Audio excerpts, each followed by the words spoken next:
Hello everyone. Once again, I welcome you all to our platform that is GK Today.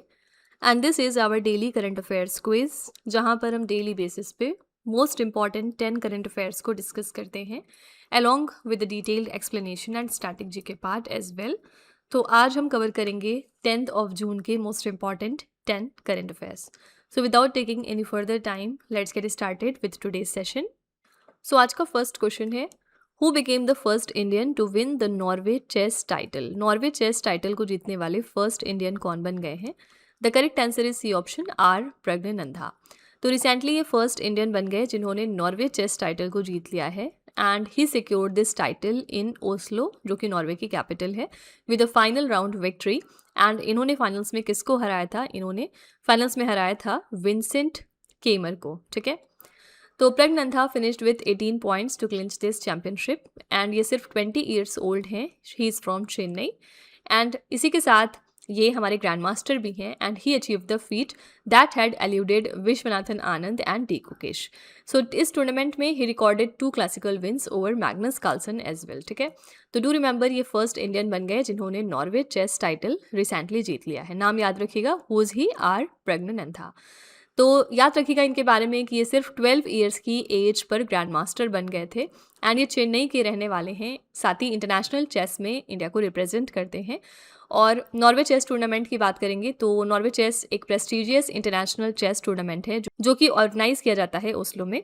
इस tournament में Magnus Carlsen कई बार champion रह चुके हैं and ये टूर्नामेंट रैपिड और क्लासिकल दोनों फॉर्मेट्स में खेला जाता है. टॉकिंग अबाउट मैग्नस कार्लसन, तो मैग्नस कार्लसन नॉर्वे के चेस ग्रैंड मास्टर हैं और साथ ही वर्ल्ड चेस चैंपियन भी रह चुके हैं. इनका जो चेस की फिडे रेटिंग आती है उसमें सालों तक ये टॉप पोजीशन पर रहे हैं. Fine. Talking about Viswanathan Anand, तो विश्वनाथन आनंद इंडिया के पहले वर्ल्ड चेस चैंपियन हैं एंड ये 5 टाइम्स वर्ल्ड चेस चैंपियन रह चुके हैं. इन्होंने रैपिड और क्लासिकल दोनों फॉर्मेट्स में टॉप टाइटल्स जीते हैं. ठीक है, so R Praggnanandhaa recently became the first Indian to win the Norway chess title. Coming to second question, who became the third Indian woman officer to receive the United Nations Military Gender Advocate of the Year award? Third Indian women officer जिन्होंने ये prestigious honour receive किया, her name is Major Abhilasha Barak. ठीक है, ये India की first women combat helicopter pilot हैं. इनके बारे में ज़रूर आपने पढ़ा होगा. रिसेंटली इन्होंने रिसीव किया है United Nations military gender advocate of the year award 2025. इस अवार्ड को प्रेजेंट किया गया है एंटोनियो गुटरेस की तरफ से for her efforts in promoting the role of women in peace keeping.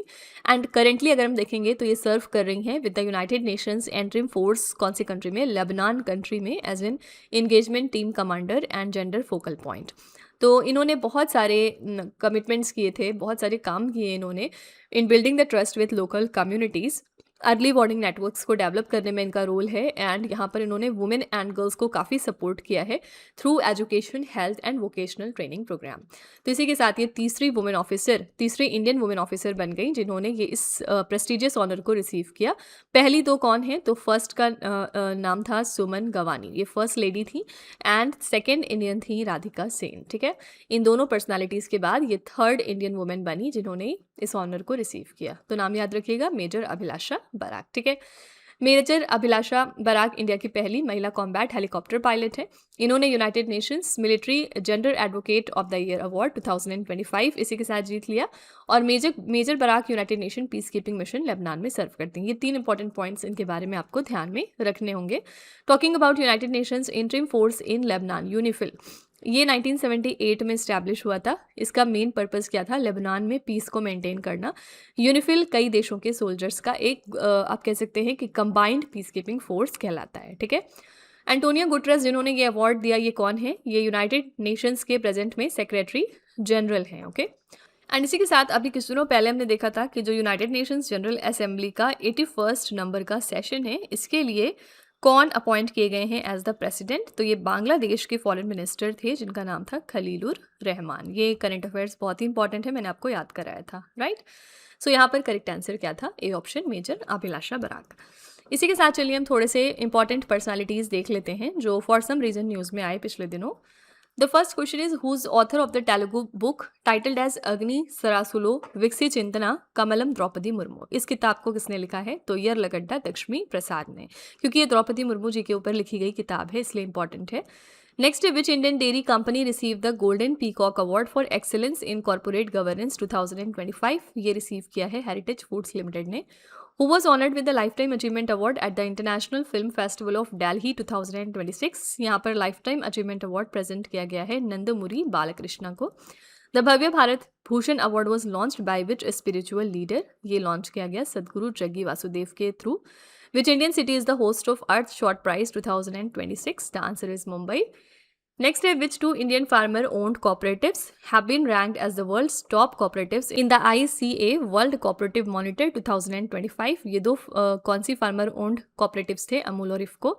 The प्रधानमंत्री राष्ट्रीय बाल पुरस्कार is awarded to children on which occasion? ये कौन से occasion पर दिया जाता है? The correct answer is वीर बाल दिवस। ठीक है। Moving to next question now. The second edition of the Mango Magic Festival was held in which country? ये second edition था Mango Magic Festival का, recently ये conduct किया गया US में। तो ये second edition था और ये recently हुआ है US के सेटल में। किस लिए? इंडियन मैंगोज को प्रमोट करने के लिए इन द US मार्केट। तो 100 इम्पोर्टर्स और रिप्रेजेंटेटिव से भी ज़्यादा गए थे यहाँ पर पार्टिसिपेट करने इस इवेंट में। और बहुत सारी प्रीमियम इंडियन मैंगो वेराइटीज़ यहाँ पर शोकेस की गई, लाइक जो हमारी अल्फोंजो है, अल्फोंजो क्वालिटी, केसर हो गया, बांगनपल्ली, हिमायत, लांगरा, दशहरियन, राजापुरी, जो वेराइटी है मैंगो की, इनको यहाँ पर प्रेजेंट किया गया। इस इनिशिएटिव को ऑर्गेनाइज किया था कंसुलेट जनरल ऑफ इंडिया ने in Seattle. And do remember India is the world's largest producer of mangoes, जहाँ पर 26 million metric tonnes mangoes produce होते हैं annually with more than 1000 variety. ठीक है, तो इसलिए हमने ये second edition mango magic festival को ऑर्गेनाइज किया था यूएस में, अपने इंडिया के मैंगोज को इंटरनेशनल मार्केट में सेल करने के लिए, उनको दिखाने के लिए। ठीक है, तो ए ऑप्शन यहाँ पर करेक्ट है, दैट इज़ यूएस। जो अल्फोंजो वैरायटी होती है मैंगो की, इसको हम किंग ऑफ मैंगोज भी कहते हैं। ज़्यादातर आपको ये महाराष्ट्र में मिलेंगे, और केसर मैंगो मोस्टली आपको गुजरात में मिलेंगे। इसी के साथ बांगनपल्ली आंध्र प्रदेश की फेमस मैंगो वैरायटी। अलग अलग स्टेट्स में ये अलग अलग वैराइटीज़ ऑफ मैंगो आपको मिलेंगे। जो यूएस का सीटल स्टेट है, सीटल वॉशिंगटन का सबसे बड़ा सिटी है, एंड यहाँ पर माइक्रोसॉफ्ट का हेडक्वार्टर भी लोकेटेड है। ठीक है, moving to fourth question now. Which state government launched Istri Ride initiative to enhance women's safety and economic independence? कौन सी स्टेट गवर्नमेंट है जिन्होंने इस्त्री राइड इनिशिएटिव को लॉन्च किया है? The correct answer is A option, Telangana. Telangana women safety wing ने launch किया इस्त्री राइड को, जो कि एक इनिशिएटिव था जिसमें ऑल वुमेन फ्लीट इंट्रोड्यूस की गई, कैब्स, ऑटो रिक्शाज और इलेक्ट्रिक बाइक्स की। इस इनिशिएटिव का मेन एम क्या था? वुमेन की सेफ्टी को इन्हांस करना एंड उनको इकोनॉमिक तरीके से इंडिपेंडेंट बनाना। फीमेल कम्यूटर्स जो हैं वो राइड्स बुक कर सकती हैं, driven exclusively by women through applications like Ola, Uber and Rapido. तो जो फर्स्ट बैच इसका है, इसमें 50 बाइक राइडर्स इंट्रोड्यूस कराए गए हैं, 4 auto drivers and 1 cab driver. तो सिलेक्टेड वुमेन जो इसमें हैं उनको प्रोफेशनल ड्राइविंग ट्रेनिंग दी जाएगी and financial assistance as well, ताकि वो इलेक्ट्रिक व्हीकल्स परचेज कर सकें। ठीक है, तो तेलंगाना स्टेट ने लॉन्च करी है इस्त्री राइड इनिशिएटिव वुमेन सेफ्टी को इन्हांस करने के लिए एंड इकोनॉमिक इंडिपेंडेंस के लिए इनके। ओके, तेलंगाना स्टेट इंडिया का 29th नंबर का राज्य है। 2014 में इसको हमने क्रिएट किया था। वुमेन सेफ्टी विंग तेलंगाना में महिलाओं की सुरक्षा के लिए डेडिकेटेड यूनिट है, एंड ये जो भी कन्फ्लिक्ट और हरेसमेंट के केसेस है ना, उनको रिपोर्ट करने में भी काफ़ी ज़्यादा हेल्प करती है ये यूनिट। ओके, इलेक्ट्रिक व्हीकल्स की बात करेंगे तो ये बैटरी के द्वारा चलती हैं, पेट्रोल और डीजल का इसमें कोई यूज़ नहीं होता है। टेस्ला इलेक्ट्रिक व्हीकल कंपनी है जो कि काफ़ी ज़्यादा फेमस है पूरे वर्ल्ड वाइड लेवल पर। इलेक्ट्रिक व्हीकल से पोल्यूशन कम होता है क्योंकि वो ज़ीरो टेलपाइप एमिशंस देती हैं, और यही रीज़न है कि हम इलेक्ट्रिक व्हीकल्स आजकल काफ़ी ज़्यादा प्रमोट कर रहे हैं। ठीक है, टॉकिंग अबाउट ऊबर 2009 में यूएसए में स्टार्ट हुआ था सबसे पहले, और ये ग्लोबल राइड शेयरिंग पायनियर है। ओला की बात करेंगे तो ये इंडियन राइड शेयर कंपनी है। 2010 में ये स्टार्ट हुई थी मुंबई में सबसे पहले।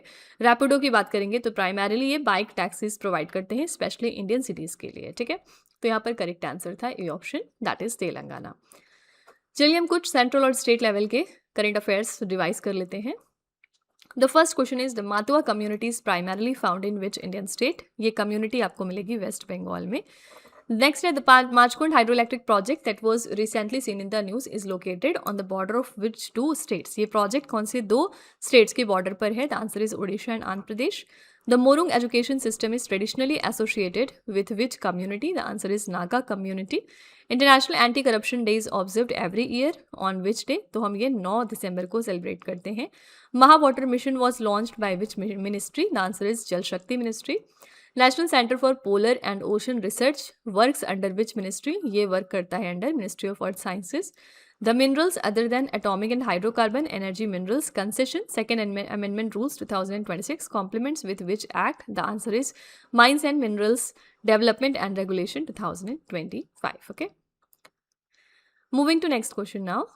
Which country won the South Asian Football Federation Women's Championship 2026 title? SAFF Women's Championship 2026 का टाइटल रिसेंटली किसने जीत लिया है? The correct answer is D option, that is India. ठीक है, इंडिया ने फाइनल्स में किसको हराया? बांग्लादेश को हराया 3-1 के साथ. एंड इसका जो फाइनल इवेंट हुआ था वो कहाँ पर हुआ? मडगांव में. इंडिया ने ये टाइटल जीता है for a record 6 time and हमने 7 सालों के बाद इस ट्रॉफी को लिफ्ट किया है.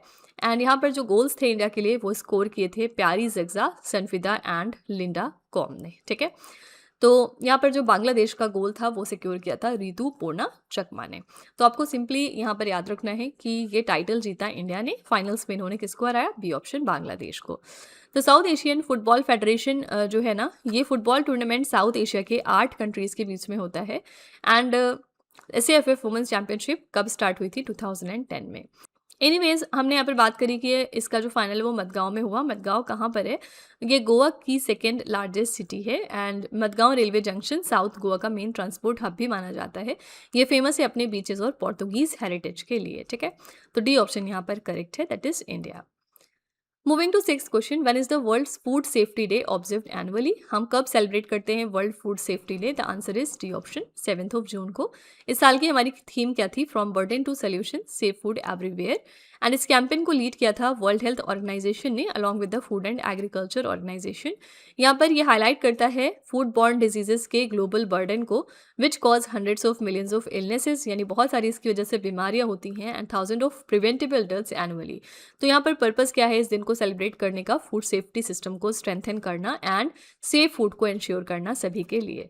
तो do remember world food safety day हम हर साल 7 जून को मनाते हैं एंड इस साल की हमारी थीम थी from burden to solution, safe food everywhere. ठीक है, तो वर्ल्ड हेल्थ ऑर्गेनाइजेशन के बारे में थोड़ी सी फैक्ट्स देख लेते हैं. वर्ल्ड हेल्थ ऑर्गेनाइजेशन 1948 में यूनाइटेड नेशंस की स्पेशलाइज्ड एजेंसी के रूप में इस्टेब्लिश हुई थी. इसका हेडक्वार्टर कहाँ पर है? स्विट्जरलैंड के जेनेवा शहर में. WHO ने ग्लोबल हेल्थ इमरजेंसीज जैसे कि कोविड-19 में क्रूशल रोल अपना निभाया था. Talking about food and agriculture organization, ये यूनाइटेड नेशंस की एक बॉडी है. इसका मेन एम क्या है? ग्लोबल हंगर को खत्म करना. 1945 में ये इस्टेब्लिश हुआ था. इसका हेडक्वार्टर इटली के रोम में ऑर्गेनाइज्ड है और FAO सस्टेनेबल एग्रीकल्चर और रूरल डेवलपमेंट को काफ़ी ज़्यादा प्रमोट करता है. ठीक है, यहाँ पर और हम डेज देखेंगे तो 8th of June को हमारे 2 इंपॉर्टेंट डेज होते हैं. कौन कौन से? 8th of June को 2 इंपॉर्टेंट डेज. पहला हो गया आपका वर्ल्ड ओशंस डे. ठीक है, और दूसरा यहाँ पर है वर्ल्ड ब्रेन ट्यूमर डे. हम इस दिन बात करते हैं कि ये बीमारी कितनी ज़्यादा खतरनाक है और कैसे इससे बचा जा सकता है. ठीक है, और थोड़ा सा पीछे चलेंगे. 5 जून को हमारा क्या होता है important day? World environment day. ठीक है, और 3rd जून को हमारा होता है world bicycle day. Okay, and इसके भी पहले अगर चलेंगे तो 1st of June को हमारा होता है वर्ल्ड मिल्क डे. तो जितने भी डेज इस तरह से हैं ना उनको ध्यान में रखिएगा. चलिए हम थोड़े से डेज एंड थीम्स के क्वेश्चन भी इसी के साथ रिवाइज कर लेते हैं. The very first question is good governance day is observed every year on which day? Good governance day हम मनाते हैं 25 दिसंबर को. National pollution control day is observed every year on which day? The answer is 2nd of December. International volunteer day is observed annually on which day? The answer is 5th of December. What is the theme of World Stroke Day 2025? इसके लिए theme थी Every Minute Counts. Where was the 3rd edition of International Purple Festival 2025 inaugurated? ये event हुआ था गोवा में. World Tsunami Awareness Day is observed every year on which day? The answer is 5th of November. World Asthma Day is observed every year on which day? The answer is 5th of May. ठीक है, Moving to next question now. Which state launched हॉक? हॉक क्या है? ये India का पहला judiciary integrated wild life offence management system है. तो रिसेंटली केरला स्टेट ने लॉन्च कर दिया है हॉक को. यहाँ पर हॉक का फुल फॉर्म क्या है? हॉक stands for hostile activity watch kernel. ठीक है, तो रिसेंटली केरला फॉरेस्ट डिपार्टमेंट ने इसको लॉन्च किया एंड ये इंडिया का पहला digital wild life offence management system है which is integrated with the judiciary. And हॉक लिंक करेगा फॉरेस्ट एनफोर्समेंट रिकॉर्ड्स को with the district court management system through an API। तो बेसिकली इसमें हम कह सकते हैं कि ये ट्रैक करेगा entire life cycle of wild life crime cases को from the preliminary offence report to the court verdicts and witness testimonies. तो ये प्लेटफॉर्म इस चीज़ को एलिमिनेट करेगा कि कोई भी फिजिकल पेपर वर्क की ज़रूरत ना पड़े एंड ये सेंट्रलाइज डेटाबेस को मेंटेन करेगा। तो कोई भी चीज़ इंडिया में पहली बार होगी तो वो आपके एग्जाम के लिए इंपॉर्टेंट है। ये इंडिया का पहला ऐसा judiciary integrated wild life offence management system है और इसकी शुरुआत कर दी है केरला स्टेट ने। नाम याद रखिएगा, क्या नाम है इसका नाम है हॉक। ठीक है, इसी तरह से केरला ने अभी रिसेंटली AI पोर्टफोलियो भी स्टार्ट किया है और यहाँ पर पहले AI मिनिस्टर अपॉइंट हुए हैं। आपको इनका नाम कमेंट सेक्शन में लिखना है कि इनका नाम क्या है। ओके, दूसरी इंपॉर्टेंट बात यह है कि रिसेंटली यहाँ पर इलेक्शंस हुए थे और केरला में नए चीफ मिनिस्टर कौन अपॉइंट हो गए हैं, इनका नाम है VD सतीशन। ठीक है, जहाँ जहाँ पर इलेक्शंस हो रहे हैं वहाँ पर चीफ मिनिस्टर के नाम याद रखिएगा। Now talking about wild life crime management system, तो wild life crime management systems technology based tools होते हैं जो इलीगल वाइल्ड लाइफ क्राइम्स को ट्रैक करते हैं। इंडिया में wild life crime control bureau wild life offences को मॉनिटर करता है। डिजिटल लिंकिंग जुडिशरी से इन्फोर्समेंट तक वाइल्ड लाइफ क्राइम्स की स्पीड और ट्रांसपेरेंसी को बढ़ाता है। ठीक है, talking about Kerala forest department, तो Kerala forest department natural forest का मैनेजमेंट करते हैं और बायोडाइवर्सिटी कंजर्व करते हैं। साइलेंट वैली नेशनल पार्क कहाँ पर है? साइलेंट वैली नेशनल पार्क ये केरला में लोकेटेड है एंड ये रेयर फ्लोरा और फौना के लिए जाना जाता है। केरला फॉरेस्ट डिपार्टमेंट इसी के साथ इको टूरिज्म इनिशिएटिव्स भी काफ़ी प्रमोट करते हैं कंजर्वेशन के लिए। ठीक है, moving to 8th question now. The first ever sea shipment of botanical infused millet functional foods from Karnataka was exported to which country? तो ये हमारा पहला ऐसा शिपमेंट था botanical infused millet functional foods का जो हमने कर्नाटका से एक्सपोर्ट करवाया है। कौन सी कंट्री को?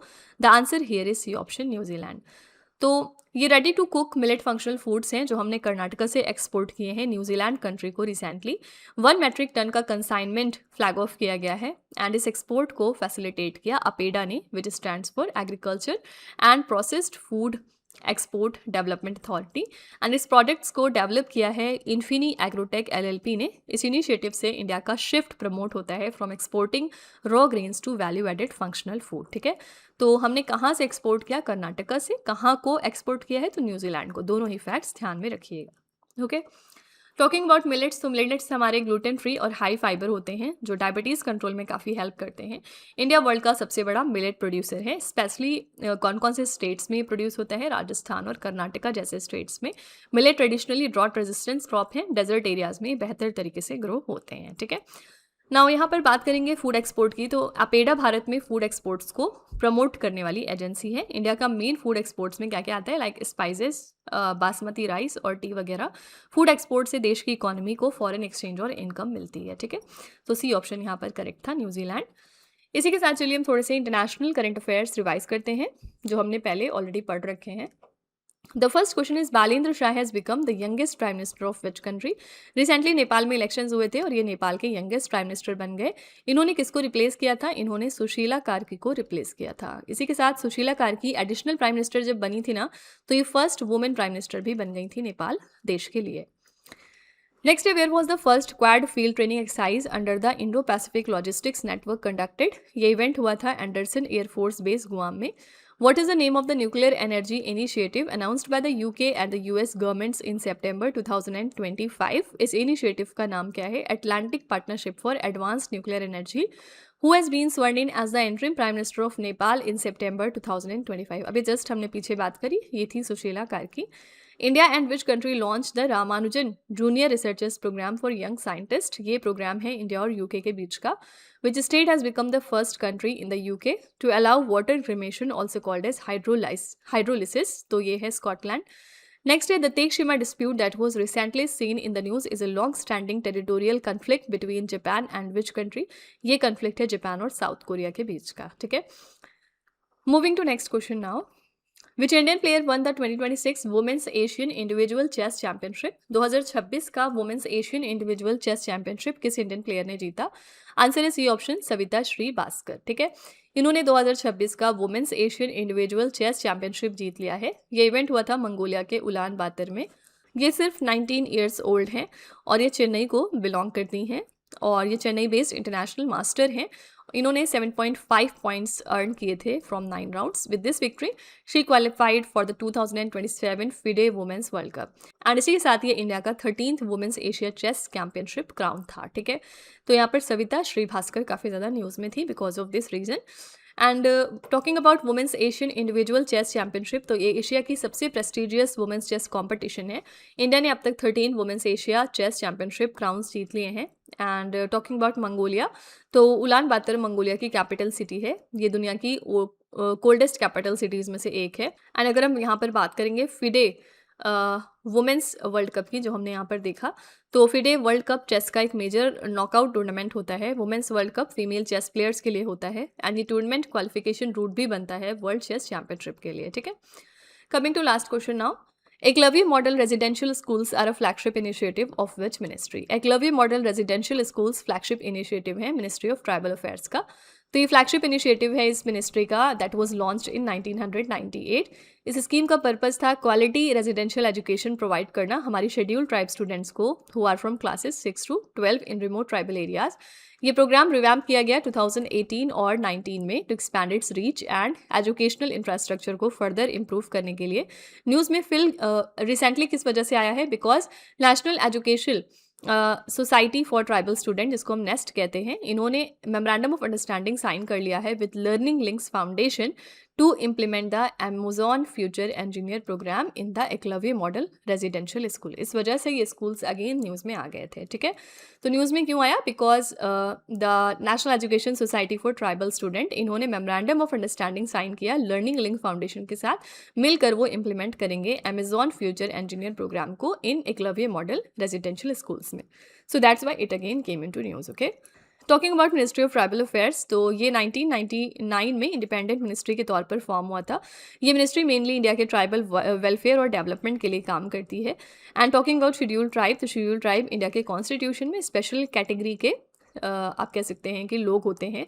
एसटी कम्युनिटीज़ के लिए रिजर्वेशन भी दिया जाता है शिक्षा और नौकरी में. ठीक है, तो यहाँ पर करेक्ट आंसर है C option, ministry of tribal affairs. इसी के साथ चलिए हम थोड़े से गवर्नमेंट स्कीम्स और रिवाइज कर लेते हैं. The first one is, what is the name of the central sector scheme launched for the socio-economic empowerment of 6 notified minority communities? इस स्कीम का नाम है प्रधानमंत्री विरासत के संवर्धन. Which ministry is the nodal agency for implementing PM Setu scheme? The answer is Ministry of Skill Development and Entrepreneurship. Which state government has launched the Mukhyamantri Mahila Rozgar Yojana to promote women's self-employment and entrepreneurship? This is Bihar state. The promotion of research and innovation in pharma medtech sector scheme was launched by which ministry? इसको launch किया था ministry of chemicals and fertilisers ने. Next है golden jackal ambassadors scheme is an initiative of which state government? The answer is Tamil Nadu. What is the name of the recently launch domestic maritime insurance mechanism scheme to safeguard India seaborne trade? This is Bharat maritime insurance pool. What is the name of the scheme under which drone surveys are conducted to provide property cards to the rural household? इस scheme का नाम है स्वामित्व scheme. ठीक है, तो friends ये हमारे मोस्ट इंपॉर्टेंट 10 करंट अफेयर्स हो गए. और इसी के साथ चलिए हम एक बार क्विकली रिवीजन कर लेते हैं कल के क्वेश्चंस का. कल हमारा पहला क्वेश्चन था, India 7th regional meteorological centre was recently inaugurated at which place? तो ये 7th हमारा ऐसा सेंटर है जो जम्मू में इनॉग्रेट हुआ है. Jayaprakash Narayana bird sanctuary which has been designated as India's 100th number of Ramsar site is located in which Indian state? It lies in UP. The Namo oxygen parks were inaugurated under which campaign in Delhi on World Environment Day? तो इनका inauguration किया गया under the campaign of एक पेड़ माँ के नाम. The panchayat advancement index is an initiative of which ministry? The very obvious answer is ministry of Panchayati Raj. Which city is home to the first Indian branch campus of university of Liverpool? इन्होंने पहला अपना Indian branch campus डाला है बेंगलुरु में. Which company launch India's first flex fuel passenger vehicle? This is Maruti Suzuki. Recently, which Indian Army officer won the Beryl Brooks Award and the General Douglas MacArthur Military Leadership Writing Award in the USA? This is Major Prabhat Mishra. International Level Crossing Awareness Day is observed annually on which day? ये हम हर साल 5 जून को observe करते हैं. Which state has become the 33rd legislature to join the national e-Vidhan application? This is West Bengal. Recently, which platform received a Guinness World Record title for the highest participation in an online quiz within 1 week? ये platform है माई Bharat means मेरा युवा भारत. ठीक है, तो ये हमारे कल के इंपॉर्टेंट करंट अफेयर्स हो गए जिनको हमने कल डिटेल में देखा था. अगर आप फर्दर इन क्वेश्चंस को पढ़ना चाहते हैं ना, तो आप हमारा कल का लेक्चर रेफर करिएगा. ठीक है, तो with this we are done with our today's session. I really hope you have liked it. Please let me know in the comment section कि आपको ये क्लास कैसी लगी. In case you find it useful तो please hit the like button. Also let me tell you that these questions are part of our daily 20 MCQs quiz series in GK Today android application. तो अगर आप interested हैं तो play store पर जाकर आप इस एप्लीकेशन को अपने फ़ोन में इंस्टॉल कर सकते हैं एंड वहाँ से आप इस सीरीज़ को सब्सक्राइब कर सकते हैं bye paying a very nominal fees, जिसके बाद आपको डेली बेसिस पे 20 क्वेश्चंस प्रोवाइड किए जाएंगे डिटेल्ड एक्सप्लेनेशन के साथ. ओके, तो चलिए फिर कल मिलते हैं कल की क्लास में. Till then stay tuned. Thank you so much for watching. Also don't forget to like, share and subscribe our channel.